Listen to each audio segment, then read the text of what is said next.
വളരെ സമർത്ഥമായി Marxist BJP ഡീലുണ്ടെന്ന കാര്യം മുമ്പോട്ട് വെച്ചു.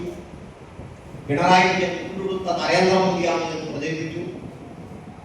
ഇങ്ങനെ വലിയ രൂപത്തിലേക്ക് ഇടതുപക്ഷ വിരുദ്ധമായ ഒരു പൊതുബോധ നിർമ്മിതി സമൂഹത്തിലാകെ ഉണ്ടായി. ആ പൊതുബോധ നിർമ്മിതിയുടെ ആശയത്തിൽ വിധേയരായി ഇടതുപക്ഷ വിഭാഗം ഉൾപ്പെടെ വോട്ട് മാറ്റുന്ന അവസ്ഥയുണ്ടായി.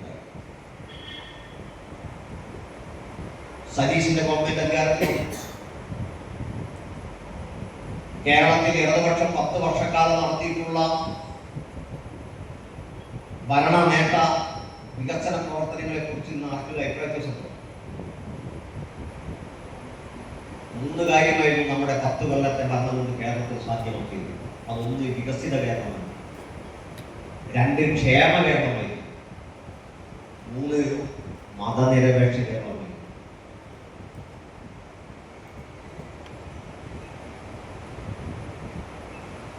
നികുതി രാഘവ രാജാറാം പരീതപാവന സീതാറാം ഈശ്വരല്ലാത്തേ നാം സബ്കോ സന്മതിത്തെ ഭഗവാൻ ഉച്ചരിച്ച് രാജ്യത്ത് മതനിരപേക്ഷതയുടെ സന്ദേശം ഉയർത്തി കടന്നുപോയ മഹാത്മജിയുടെ വിരിമാറിലേക്ക് നിറയൊഴിച്ച നാഥോറാം ഗോഡ്സെ എന്ന് പറയുന്ന ഹിന്ദു വർഗീയ ഭ്രാന്തന്റെ ചിതാഭസ്മം ഇന്നും ഗുജറാത്തിൽ RSS ആഫീസിൽ